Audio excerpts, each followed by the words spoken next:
was always a bit apprehensive about starting because one, I didn't know how good I was going to be. Two, it's something that's out with my comfort zone, and I was kind of a person that liked to stay in his comfort zone. And three, I didn't know whether they'd be any good. I knew Kieran Burns had done stuff, and I'd seen what he'd posted. He does fantastic stuff for raising the awareness of the sport. We'll just see how my progression goes. My first game for Motherwell was the first big step. If I could emulate Faddy with playing for Motherwell and playing for Scotland, then who knows?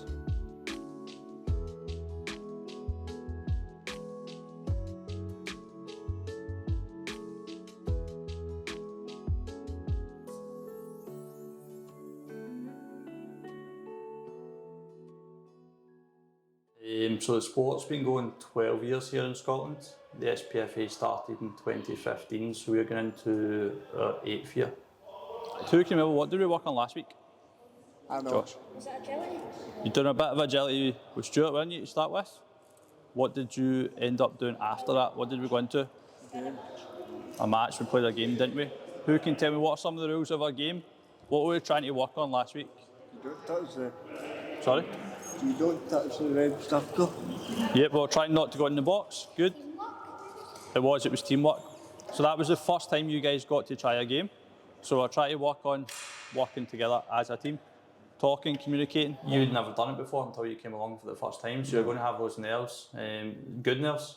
You're going to, it's something you want to try, something you want to do, you're not quite sure how you'll take to it. Once I dribble the ball halfway, I'm going to leave it, come to the side, Kevin takes over, pass, move to the side. The next person goes back and forward, okay? So we'll stop there, we'll go back and go again from the start. Kevin, if you come up here, Stephen will start here. Yep. It's obviously a game for anybody watching. They might not even be aware of the opportunities involved, but the Scotland Powerchair football team, they actually went to Switzerland. We did. Last year for the Euros, and we did quite well, didn't we? We did. So that was our first ever major competition. So we played in our home nations and our tri-nations against the British squads. Switzerland was the first major competition for us. If you think of it almost like the Nations League, that was our step into the Euros, which will then hopefully be our step into the World Cup. Having gone away, we played 8 games, won 6, drawn 1. Unfortunately, we lost 1, and that was the final.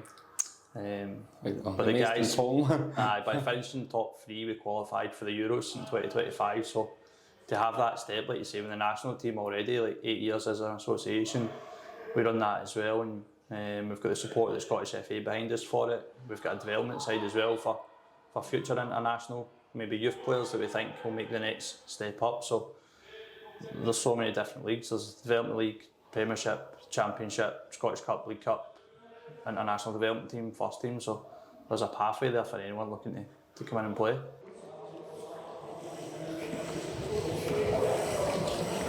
Yes, good. Good touch, Noah. Keep going, get round the ball. Move to your right. Yes, Josh. Who's next? So Craig, what you're doing now is you're essentially sticking the bumpers on the chair. These are essentially your feet, aren't they? For them? Pretty much, these are the football boots for you guys if you want to think of it like that. So when you're playing, these will be how you're striking the ball, playing your passes. And how do you go about sourcing these? So depending on the chair, they might come with them. These ones, they're specially made from a company down south, and we need to kind of export them in. Some of the other chairs you see the guys playing in, they will come maybe from America with the chairs. And then the chairs are quite fast, and that was one of the things that shocked me too. You'll notice the difference between your kind of day chair each week to these ones, and then to your top playing ones as well. Once you're in them, they're so quick. The top playing ones, they go about 20k, is that right? 10 kilometres per hour. 10 kilometres an hour, there you go. They'll probably feel like 20 when you're down there, but at that level playing. Joined by a familiar face on the channel, Kevin. Back again, how's it How going? are you doing for the last time I spoke to you, mate? You alright? Hi, not bad. Been busy with college and Powerchair football, so it's good to be back on. And as Kevin said, the last time we spoke to him, he's here the night with us. Motherwell helping us train. You've got what, 6 years experience? Is it? So I was just saying to you there, Stephen, I've got 6 years experience. So I've been playing a while, so I just thought I'd come along, help you guys out and help you develop. No, thanks for that. This is only my 3rd session, he's 6 years into it. Kevin, can you just explain to the people watching the difference between these two chairs? Because they'll see that the bottom end was quite different, but they're quite different in the way that they perform as well, aren't they? Yeah, they can be same speed, but it's different acceleration times with the chairs. So these chairs are the chairs you would usually start out in, and as you progress through the years, if you want to get better and you want to take it more serious, these are the chairs that you would advance to. So I remember when I first sat on one of these chairs, the acceleration took me by surprise a bit. Is it the same with them then? Did they kind of... When you first start on these chairs, it is like that, and then when you get used to it, it's fine. After that, it's kind of like normal, but when you start, it does take you away a bit. So again, I'll ask you the same question. We've had a couple of more sessions. You still think we're looking all right here? Eyes are looking really well. There's a couple of good players here, so. Joined by Joe, Kevin's dad. Joe, Kevin was just telling us there that he's 6 years in Powerchair football. Yep. How much of progression have you seen for his first Massive. session to where he is now? Massive. The way he's developed has been brilliant. And you can see it, that's how he's been enjoying coming over here with all these younger ones, because he knows that's the level he was at 6 years ago. And you can progress right through. And when did you start to notice it getting better? Did it take a good few sessions? Takes a long it takes a long time, aye, but it's a matter of getting used to your chair and knowing what direction to turn for the ball if you need to 180 or turn the opposite way or whatever, but it'll come. You can see the development in the wee guy. I can see a difference in the wee guys in a couple of weeks. When I was younger, there wasn't much option for me. Like, when my mates would go and play a game of fives and that, I'm sitting left out. But what this does is it allows people in wheelchairs to experience. It's brilliant because Kevin's football crazy. He watches football 7 days a week, and to be able to take part and play the game is massive for him. And how much of a difference do you think that's made on your mental health? Just when you're out and stuff, Massive, because at his own club, he's one of the younger ones that's there, and he sees all the older ones, and they're great role models for him, sees how much they enjoy the sport, and he just loves playing in it as well. So when did you start working with the community trust? So I started in April of 2022.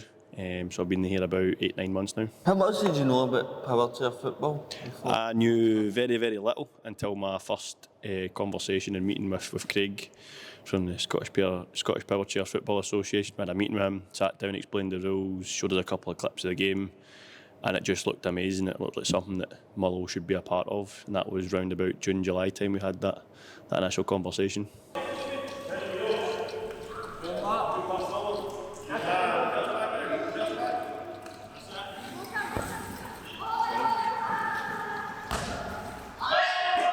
Craig also works for Active Schools in North Lanarkshire, so he'd been going around all the local schools that had kids in wheelchairs and that were already Powerchair users, and was putting the word out of, we were thinking about starting this, would there be any interest?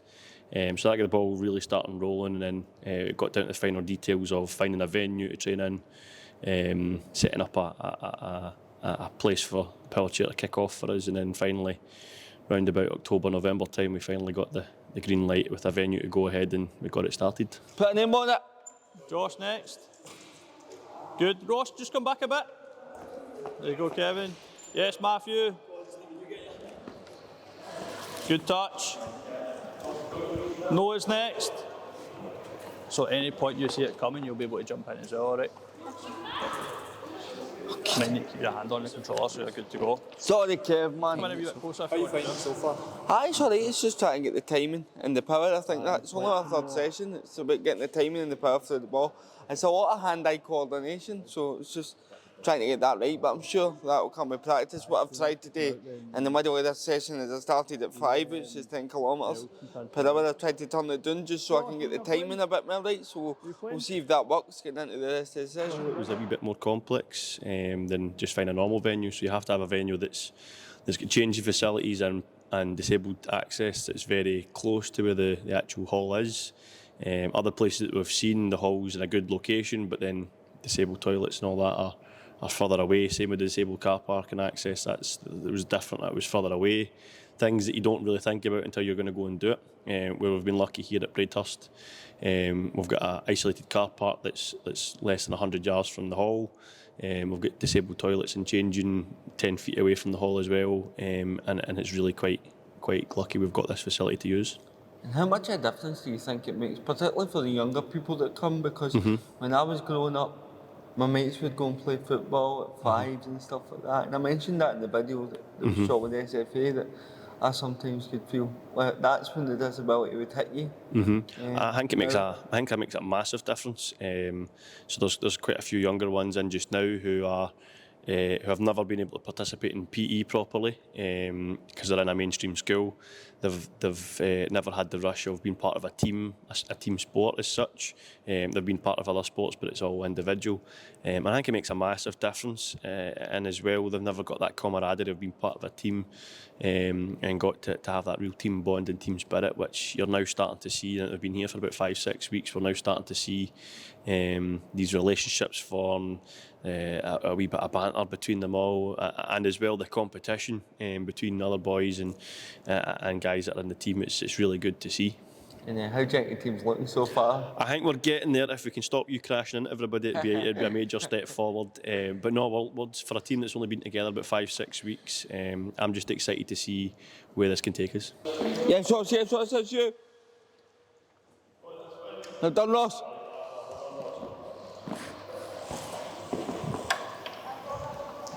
Right, anyway guys, if you're good, you just can jump back in your own chairs, okay, and I'll see you all next week, okay? Give me a fist bump, you. Fist bump, you. Fist bump, you.